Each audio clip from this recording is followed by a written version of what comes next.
Everyone, so start करते हैं हमारे नेक्स्ट पार्ट को, जिसके अंदर हम डिस्कस करेंगे एग्जम्पशंस लिमिट क्या होती है, ओल्ड टैक्स रिजिम क्या है, न्यू टैक्स रिजिम क्या है, जो टैक्स स्लैब रेट होती है उसके बारे में डिस्कस करेंगे। बहुत बड़ा कंफ्यूजन रहता है कि अब जो न्यू टैक्स रिजिम आई है उसका क्या क्राइटेरिया रहने वाला है, किस तरीके से हम टैक्स को कलेक्ट करने वाले हैं। अभी तक हम क्या करते आ रहे हैं कि इनकम टैक्स क्यों लाया गया है, क्या होता है इनकम टैक्स, जो बेसिक कॉन्सेप्ट हमने डिस्कस कर लिए हैं कि हाँ जी इनकम क्या होती है, ये सारी चीजें हमने डिस्कस कर ली कि इनकम क्या है।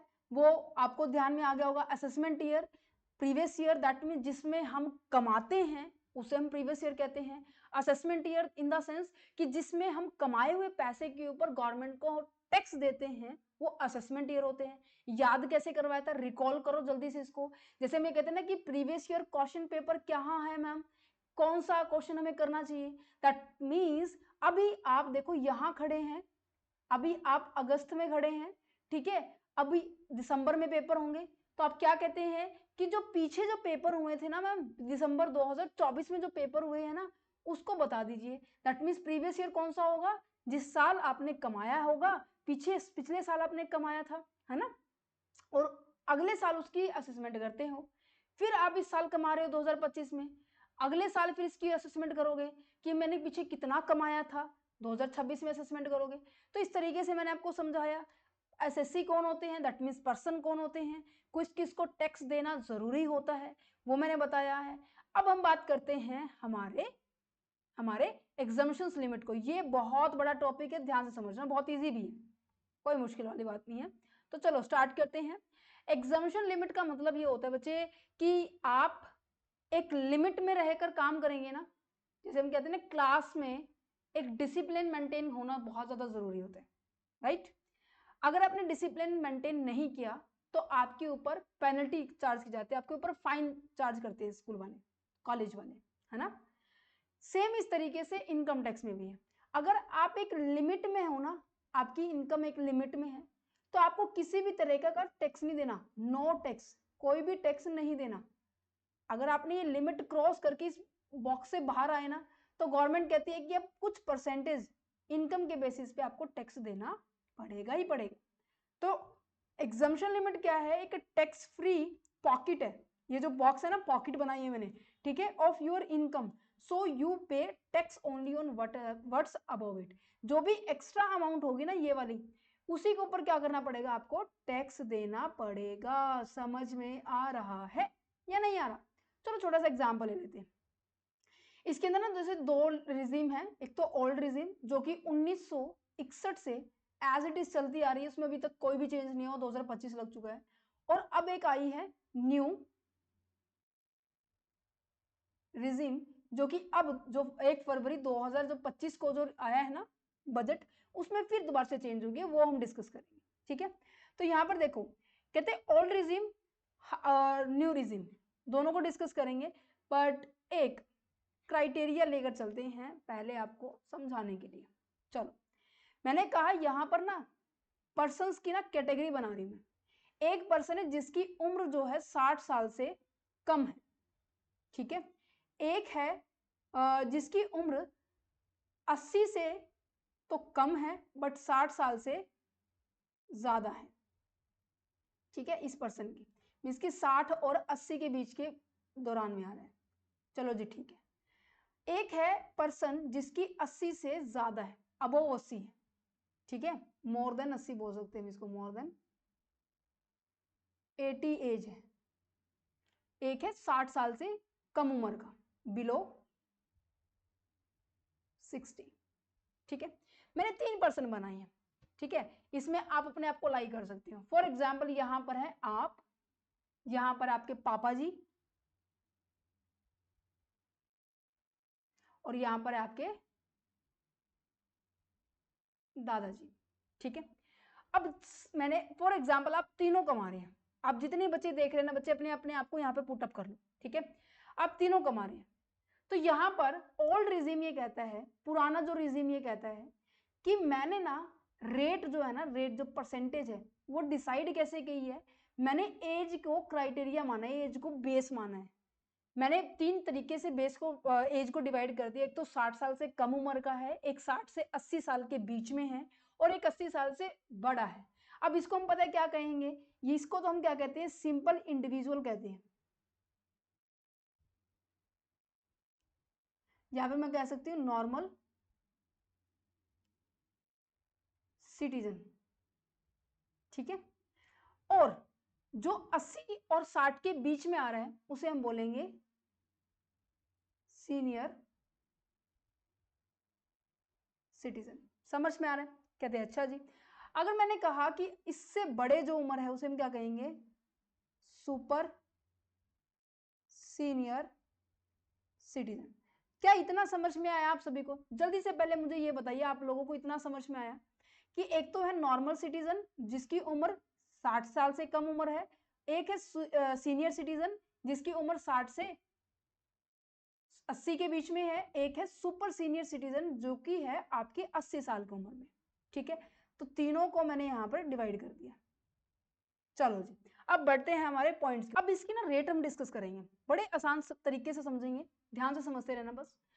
मैंने कहा ये जो पर्सन है मींस की आप हैं, जो नॉर्मल सिटीजन है जिसकी उम्र 60 साल से कम है, तो उसने कहा कि मेरे को टैक्स कब तक नहीं देना पड़ेगा। कह रहे कि जब तक आप 2.5 लाख रुपए तक कमा रहे हो ना, आपको कोई टैक्स नहीं देना। मींस की 2.5 लाख मैं कमा रहा हूँ पूरे साल में, मुझे टैक्स नहीं देना पड़ेगा। कहते बिल्कुल भी नहीं देना पड़ेगा। कहते अच्छा, इसकी 0 से लेकर 2.5 लाख रुपए तक कमा रहे हो, कोई भी टैक्स नहीं देना। कहते बल्ले बल्ले है। कहते बिल्कुल है। कहते अच्छा, इसे अगर मैंने ज्यादा कमा लिया तो? कहते कितना कमा लिया? मैंने कहा कि 2.5 लाख से ऊपर कमा लिया। तो कह रहे कि 2.5 लाख से लेकर अगर आपकी इनकम 5 लाख तक पहुंच जाती है, ठीक है, तो आपको क्या करना पड़ेगा, आपकी इनकम का 5% देना पड़ेगा। क्या पूरे 5 लाख पे देना पड़ेगा? नहीं बच्चे, मैंने क्या लिखा है यहाँ पर, ध्यान से देखो, ध्यान से पढ़ो। मैंने कहा कि मैंने 5 लाख रुपए कमाए हैं, तो पहले 2.5 तो यहाँ खत्म हो गए, तो बचे 2.5 यहाँ होंगे ना, तो किसके ऊपर लगेगा ये 5%? आपके 2.5 लाख के ऊपर 5% लगेगा, ठीक है। कहते अगर मैंने इससे ज्यादा कमा लिया तो, 5 लाख से ऊपर कमा लिया तो? कहते कितना कमा लिया, बताओ तो लिमिट। मैंने कहा कि अगर तुमने 10 लाख रुपए तक भी कमा लिया ना, 10 लाख रुपए तक, इसकी 5 लाख से ऊपर जितने भी ऊपर के 5 लाख होंगे ना, उस 5 लाख के ऊपर आपका कितना परसेंट लग जाएगा? आपका लगेगा, एक सेकेंड, 20%। समझ पा रहे नहीं समझ पा रहे? अब मैंने कहा कि मैंने 10 लाख कमाया है, मैंने कितना कमाया है? 10 लाख रुपए कमाया है। कहते पहले 2.5 यहाँ खत्म हो गए, दूसरे 2.5 यहाँ खत्म हो गए, 2.5 कितने हो गए? 5 हो गए, नहीं हो गए? कहते अच्छा, फिर बका बचा है जो कितना 5 लाख है, उसके ऊपर 20% आ जाएगा। कहते अच्छा जी। अगर मैंने इससे भी ज्यादा कमा लिया तो? कहते बहुत बढ़िया, बहुत बढ़िया बात है, कमाओ। कहते जितना ज्यादा कमाएगा उतना ज्यादा टैक्स भी तो देना पड़ेगा, ये देख नहीं रहे हो टैक्स की रेट कैसे बढ़ रही है। कहते अगर आपने 10 लाख से ज्यादा कमा लिया, 10 लाख से अबोव हो गए, तो उस जितना भी बैलेंस बचेगा उसके ऊपर आपको 30% देना पड़ेगा। तो कहने का मतलब ये है कि आप अगर कमा रहे हैं 10 लाख रुपए या 10 लाख से ज्यादा, तो पहले 2.5 के ऊपर तो आपको कुछ नहीं देना, अगले जो 2.5 होंगे उसके ऊपर आपको 5% देना है, फिर अगले जो 5 लाख रुपए होंगे, नेक्स्ट 5 लाख रुपीज होंगे, उसके ऊपर आपको 20% देना है, और फिर आगे जितना भी बैलेंस होने वाला है, जितना भी बैलेंस होने वाला है वो क्या होने वाला है, वो 30% का क्राइटेरिया में। क्या इतना समझ में है? एक एग्जाम्पल लूंगी मैं।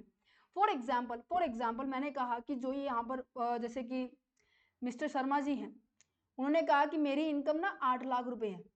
कहते कोई दिक्कत नहीं है, अब बताओ इसकी टैक्स लायबिलिटी कैसे बनेगी? तो कहते हैं कि फर्स्ट, पहले जो आपके 2.5 लाख है ना, उनके ऊपर तो बिल्कुल भी टैक्स नहीं लगने वाला। कहते अच्छा, तो ये तो बिल्कुल भी बहुत बढ़िया बात हो गई। कहते 2.5 में से 8 में से 2.5 चले गए हैं, तो बचे कितने हैं? अभी बचे हैं, तो यहाँ पे कहते हैं कि नेक्स्ट जो 2.5 लाख रुपए हैं उसके ऊपर आपका 5% लगेगा। तो कितना हुआ भाई? ये हो गया 12,500 रुपए। कहते हैं अच्छा, अब 8 में से कितने पैसे बच गए हैं? 2.5 यहाँ पर यूज हो गए, 2.5 यहाँ पर हो गए, टोटल 5 लाख हो गए। अब 8 में से मैं 5 लाख को अगर माइनस कर दूं कितना बचेगा? 3 लाख बचेगा, नहीं बचेगा? कहते हैं अच्छा, अब नेक्स्ट ये लिख लीजिए, या फिर मैं कहूँ कि जो बैलेंस मेरे पास बच गया वो कितना है, 3 लाख रुपीज है। तो 3 लाख के ऊपर कितना लग जाएगा, 20% लग जाएगा, जो कि कितना हो जाएगा, 60,000 रुपीज हो जाएगा। दैट मीन्स मेरी जो लाइबिलिटी है 72,500 रुपीज हो गई है। कहते हैं अगर यहाँ पे 18 लाख होती तो 18 लाख होती तो क्या करते भाई, 18 लाख होती तो यहाँ पे फिर हम क्या करते, ये जो मैंने किया है ना इसको ना करके मैं सीधा यहाँ पर क्या करती, 5 लाख रुपए करती। अब दिखाई दे रहा है सब बच्चों को, 5 लाख रुपए करती, 20% यहाँ होता तो कितना हो जाता, 1 लाख रुपीज हो जाता। कहते अच्छा जी, फिर मेरे पास कितना हो जाता, अब मैंने कहा कि पहले 2.5 यहाँ यूज हो गए, दूसरा 2.5 यहाँ हो गया, पूरे 5 लाख हो गए, फिर नेक्स्ट 5 लाख रुपीज हो गए। ठीक है जी। अब मैंने क्या बोला था कि जब पर्सन की इनकम 10 लाख से क्रॉस कर जाएगी, क्या मैम हम क्रॉस कर चुके हैं, बिल्कुल कर चुके हैं बच्चे। अब देखो 2.5 लाख ही हो गए, 2.5 लाख ही हो गए, 5 लाख हो गए, 5 लाख ही हो गए, कितने हो गए, 10 लाख हो गए, नहीं हो गए। अब मैंने कहा कि जितना भी बैलेंस अब 10 लाख से ऊपर बचेगा उसके ऊपर क्या लगा लो, बैलेंस के ऊपर आपको क्या करना पड़ेगा, 30% देना पड़ेगा। अब बैलेंस कितना बचा, 8 लाख रुपए बचा है, 8 के ऊपर मैं कहूं कि 30% आपको देना पड़ेगा, तो कितना हो गया, 2,40,000 रुपए हो गया। अब टोटल टैक्स लायबिलिटी कितनी बन गई, 12,500 रुपए ये वाली हो गई है, 1 लाख रुपए आपके पास ये वाली हो गई है, 2,40,000 आपके पास ये वाली हो गई। तो टोटल टैक्स लायबिलिटी कितनी बन गई है, 3,52,500 रुपए बन गई है। समझ में आया कैसे कैलकुलेट करनी है। अभी आप समझो, ये मत देखो कि यहाँ कमाया इतना है, 18 लाख कमाया, 4-3.5 लाख रुपए के करीब तो मैंने सरकार को दे दिया। अभी सुनो, अभी जस्ट सुनो कैसे कैलकुलेट करना, समझ में आया। ये उसकी बात है जो इंडिविजुअल पर्सन है, समझ पा रहे हैं, ये उसकी बात है जो इंडिविजुअल पर्सन है। अब बारे में बात करते हैं जो 60 और 80 के बीच में जो लाई करते हैं, मीन्स की जो सीनियर सिटीजन पर्सन होते हैं। जो सीनियर सिटीजन पर्सन है ना बच्चे, उनके लिए लिमिट ये कहते हैं कि भाई तुम्हारी उम्र 60 और 80 के बीच में है, तुम सीनियर सिटीजन हो, तुम्हें थोड़ी एग्जम्पशन की लिमिट, ये देखो ये एग्जम्पशन है, इसे हम एग्जम्पशन कहेंगे। ये क्राइटेरिया है कि यहां तक तो आपकी इनकम के ऊपर किसी भी तरीके का टैक्स नहीं लगने वाला, अगर इससे ज्यादा गया तो आपकी इनकम के ऊपर टैक्स लगेगा ही लगेगा। कहते ठीक है। अब मैंने कहा कि यहाँ पे इनको थोड़ा बढ़ा देते हैं, थोड़ी उम्र हो जाती है भाई, कहते हैं कि चलो ठीक है, अगर आप 3 लाख रुपए तक कमाओगे ना तो आपको कोई भी तरीके का टैक्स नहीं देना, कुछ भी परसेंटेज नहीं देनी। कहते ठीक है, ये तो बहुत अच्छी बात है। अगर मैंने कहा कि मैंने ज्यादा कमा दिया, मीन्स की 3 लाख से ऊपर कमा दिया, कहां तक, मैंने कहा 5 लाख रुपए तक कमाया, तो आपके ऊपर 5% आपके ऊपर टैक्स लगने वाला है। समझ पा रहे हैं, नहीं समझ पा रहे हैं, बिल्कुल समझ पा रहे हैं। मीन्स की बीच का जो डिफरेंस कितना हुआ, बीच का डिफरेंस हुआ 2 लाख के ऊपर आपको 5% देना है। कहते अच्छा, मतलब ओवरऑल क्या करना था इनको, ओवरऑल यहाँ तक आने के लिए इनको 5 लाख ही टोटल करना था। देखो यहाँ पे मैंने कितना किया, यहाँ पे 2.5 था, यहाँ पे 2.5 था, 2.5 कितने हुए, 5 लाख हुए। यहाँ पे कितना हुआ, यहाँ पे 3 हो गए, यहाँ पे 2 हो गया, 3 और 2 कितने हो गए, 5 लाख हुए। मीन्स की 5 लाख रुपए तक तो आपकी तो कितनी है, 5% परसेंटेज है टैक्स की। कहते हैं अगर मैंने इससे ज्यादा कमा दिया तो कह रहे कि अगर 5 लाख से लेकर आपने 10 लाख के बीच में कमाया, सेम एज इट इज जो कि आपकी नॉर्मल में रेट थी 20%, अगर 10 लाख से अबव कमाया, अबव आपने अर्न किया है इनकम को, तो आपकी 30% हो जाएगी। सो सिंपल, समझ में आ गया, क्लियर है। सीनियर सिटीजन करिए। Super senior citizen that means आपके दादाजी के बारे में बात की जा रही है, मीन्स की उनकी तो और भी ज्यादा उम्र होगी, तो उनको और ज्यादा रिलैक्सेशन दे दी है। कहते पहले वाले को 2.5 लाख रुपए तक का छूट दी थी, दूसरे वाले को 3 लाख का छूट दी थी। अब तीसरे वाले को जो कि और ज्यादा बुजुर्ग पर्सन हो चुके हैं, इनको बोला कि भाई 5 लाख रुपए तक कमाओ तुम लोग, तुम्हारी इनकम कहीं से आए, हम बिल्कुल भी टैक्स नहीं लेंगे। अगर 5 लाख से ज्यादा होकर 10 लाख रुपए तक की बीच में हुई तो आपके ऊपर 20%, और 10 लाख से ज्यादा अबोव हुई तो आपके पास 30%। क्या एक क्राइटेरिया आपको समझ में आया, क्राइटेरिया एक समझ में आया, मैं उसको हाईलाइट भी कर देती हूँ जो आपको नजर भी आ जाएगा। ये जो पोर्शन है ना, ये जो पोर्शन है, ये 5 लाख और 10 लाख 20-30% का, ये सबका सेम है, नजर आया सबका सेम। हाँ, तो बस फर्क क्या है कि जो नॉर्मल सिटीजन है उसकी 0 से लेकर 2.5 लाख की छूट दी जा रही थी, और जो सीनियर नॉर्मल सिटीजन है उसकी 0 से लेकर 2.5 लाख की छूट दी जा रही थी, और नेक्स्ट वाले की 0 से लेकर 3 लाख की छूट दी जा रही थी, और नेक्स्ट की 0 से लेकर 5 लाख की छूट दी जा रही थी। बाकी क्राइटेरिया आपका सेम है। यहाँ पे 5% का क्राइटेरिया आपको कट कर दिया है, यहाँ पे बिल्कुल भी इंट्रोड्यूस नहीं किया। ये है बेटा आपकी है old regime. Old regime in the sense कि जो अभी तक पुरानी दो रिजिम है, आप इसको भी अडॉप्ट कर सकते हो, आप इसको भी अडॉप्ट कर सकते हो, इसकी ओल्ड रिजिम को भी अडॉप्ट कर सकते हो, न्यू रिजिम को भी अडॉप्ट कर सकते हो। बट मोस्टली आज के टाइम में न्यू रिजिम यूज करती है। क्यों? क्योंकि ये ना थोड़ी सी टैक्स के पॉइंट ऑफ व्यू से ना कम रेट है यहाँ पर, और यहाँ पर आप देख रहे हो कि कमा कितना रहे हो, आपको देना कितना पड़ रहा है ना? समझ पा रहे हैं? अब आपके लिए एक होमवर्क है कि same as it is 18 lakh रुपए का 18 लाख रुपए का आपको सीनियर सिटीजन का भी निकालना है और सुपर सीनियर सिटीजन का आंसर निकाल के मुझे ये बताना है कि इनकी टैक्स लायबिलिटी क्या बनती है। ठीक है, आपको बताना है कि मैम इस टाइमिंग पे आपने ये क्वेश्चन दिया था और मेरा आंसर ये निकला है, तो मैं आपको बताऊंगी कि हाँ जी आप सही डायरेक्शन में चल रहे हैं या नहीं चल रहे। ठीक है, आ गया समझ में? ओल्ड रिजिम आया समझ में? ठीक है, अब देखो ओल्ड रिजिम क्या है, हाई टैक्स रेट है, इसमें आपको काफी सारी एग्जाम्पशन मिलती है, डिडक्शन मिलती है। डिडक्शन हम आपके 15 चैप्टर में डिस्कस करेंगे 80C से लेकर 80U तक। अभी आपको जस्ट इसका नाम याद रखना है कि आपको डिडक्शन मिलती है, छूट ही होती है एक किस्म से, भी आप ये समझो छूट होती है। एग्जामिनेशन आपने देख ली कि एक लिमिट है, अगर आप उस दायरे में हैं तो आपको कोई भी टैक्स नहीं देना, अगर इसे क्रॉस कर जाएंगे तो आपको टैक्स देना होगा। ठीक है, बट हाँ ये बढ़िया मानी जाती है कि अगर किसी को टैक्स सेव करना है ना इन्वेस्टमेंट के थ्रू, इसके आपने LIC में इन्वेस्ट कर दिया, गवर्नमेंट के बॉन्ड में इन्वेस्ट कर दिया। ठीक है, सरकार के बॉन्ड होते हैं ना, कहते हैं कि सरकार अगर गवर्नमेंट ने बोला कि अगर तुम इस स्पेसिफिक जगह पर पैसा लगाएंगे ना, तो जितना पैसा, फॉर एग्जाम्पल आपने कहा कि मैंने तो 20 लाख रुपए इन्वेस्ट किया, कहते पूरी छूट मिलेगी, इसकी 20 लाख रुपए आपके छूट मिल जाएगी। समझ पा रहे नहीं पा रहे, इसके ऊपर आपको टैक्स नहीं देना है। तो गवर्नमेंट के लिए पैसा आ जाएगा, आपके लिए इन्वेस्टमेंट हो जाएगी और इंटरेस्ट की इनकम हो जाएगी। तो अगर कोई इन्वेस्टमेंट पर्सन है उसके लिए ओल्ड टैक्स रिजिम बेटर है, otherwise new tax regime better. ठीक है, यहाँ पर आपको जो टैक्स की जो स्लैब रेट है वो आपको समझ में आ गई होगी, ये स्लैब रेट है। ठीक है, और वैसे भी मैंने आपको इसमें इंट्रोड्यूस करवाई हुई है। अब आ गया समझ में? 0 से लेकर 2.5 लाख है, किसके लिए बात की जा रही है?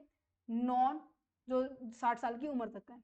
अच्छा एक बात बताइए, अगर कोई भी इंफॉर्मेशन नहीं दे रखी पर्सन की एज के रिगार्डिंग कि भाई उसकी एज क्या है, तो क्या मानेंगे?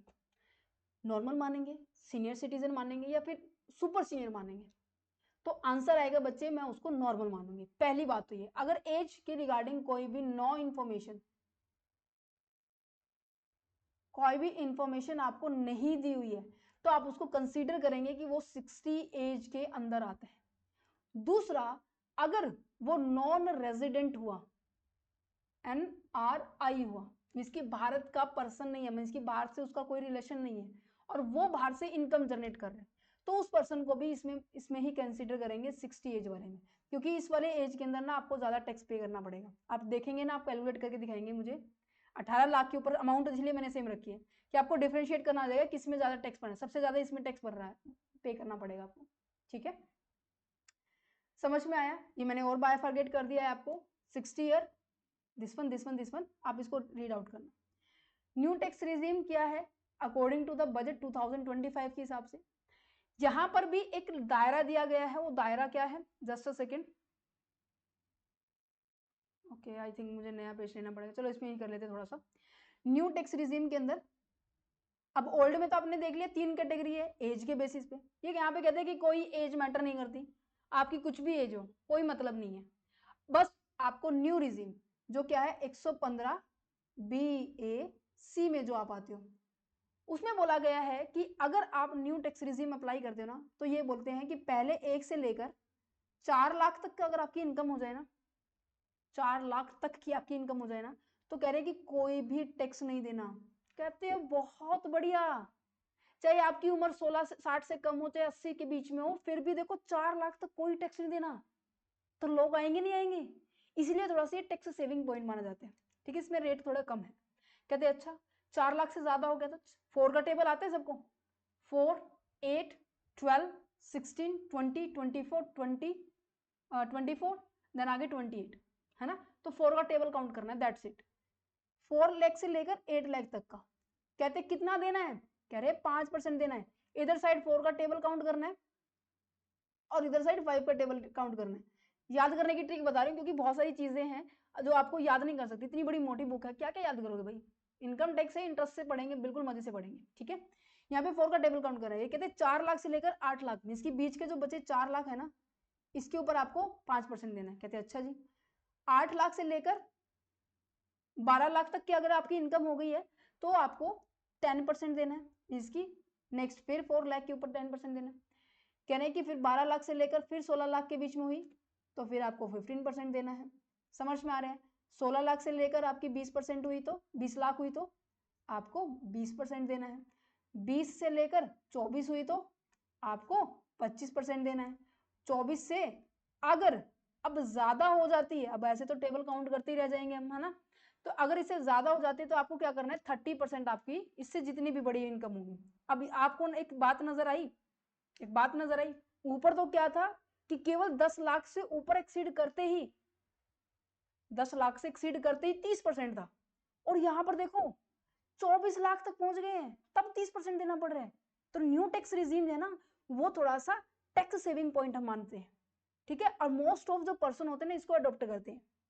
ध्यान रख जाएगा कि जो अगर मैं ये कहूँ कि कितनी कितनी का स्लैब रेट है, स्लैब होती है कि क्राइटेरिया 4 से 0, 0 से 4, 4 से 8, 8 से 12, 12 से 16, 16 से 20, राइट।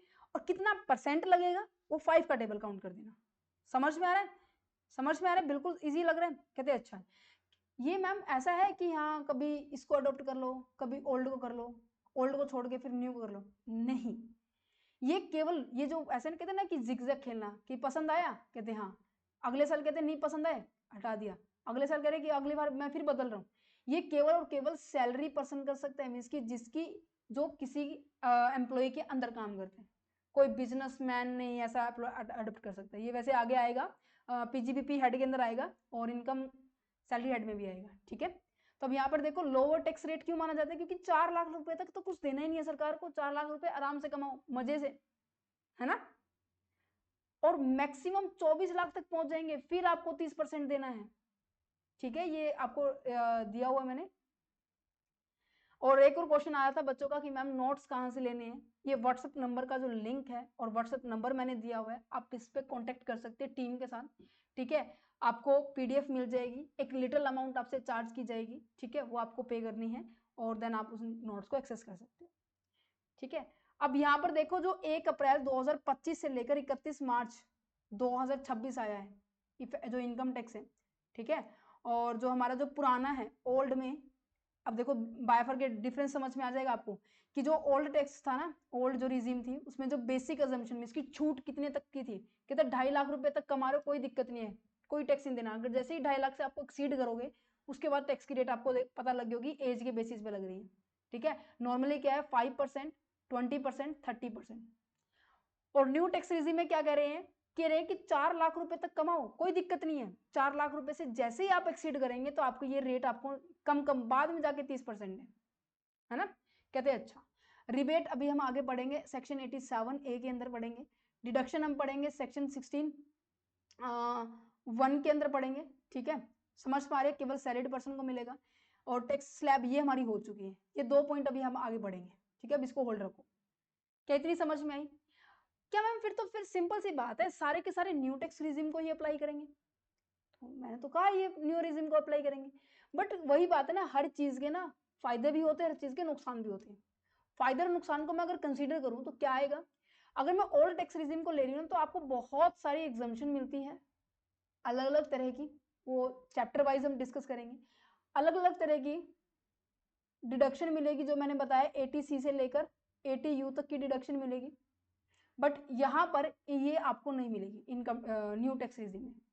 तो यहाँ पर कौन कौन सी एग्जाम्पशंस है, कौन कौन सी डिडक्शंस है जो कि आप क्लेम नहीं कर सकते। क्लेम करने का मतलब है कि आप ले नहीं सकते न्यू टैक्स रिजिम में, ठीक है। जब हम सैलरी हेड का चैप्टर पढ़ेंगे ना तब आपको ये टर्म सुनने में मिलेगी, अलाउंसेस क्या होती है, लीव ट्रैवल अलाउंसेस क्या होती है, हाउस रेंट अलाउंस क्या होते हैं, ठीक है, माइनर चाइल्ड अलाउंस क्या होते हैं। ये चैप्टर सैलरी हेड के अंदर है सारे, ये आपका चैप्टर नंबर 15 के अंदर है। मैं अभी आपको बता रही हूँ, जब हम इसको करेंगे ना फिर वापस में रिकॉल होगा कि हाँ ऐसा ऐसा कुछ हमने डिस्कस किया था, ठीक है। पेंशन भी हमारा क्या है सैलरी हेड में है, ठीक है। और ये भी आपको नहीं अलाउड होने वाली है डिडक्शंस, समझ में आ रहा है।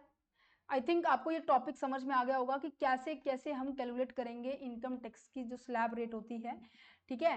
फिर भी अगर कोई डाउट रहते हैं तो देखो मैंने आपको बताया है कि आपका जो कमेंट सेक्शन है सभी बच्चों के लिए है, हर चीज में डिटेल में करवाने की कोशिश की जा रही है, पार्ट्स में वीडियो आ रही है। क्यों? क्योंकि बच्चे कह रहे थे कि मैम एग्जाम के टाइम पे ना एकदम से इतनी लंबी लेंथी वीडियो नहीं देखी जाती, और आपको पता है इनकम टैक्स बहुत लेंथी सब्जेक्ट है और बहुत डिफिकल्ट भी माना जाता है।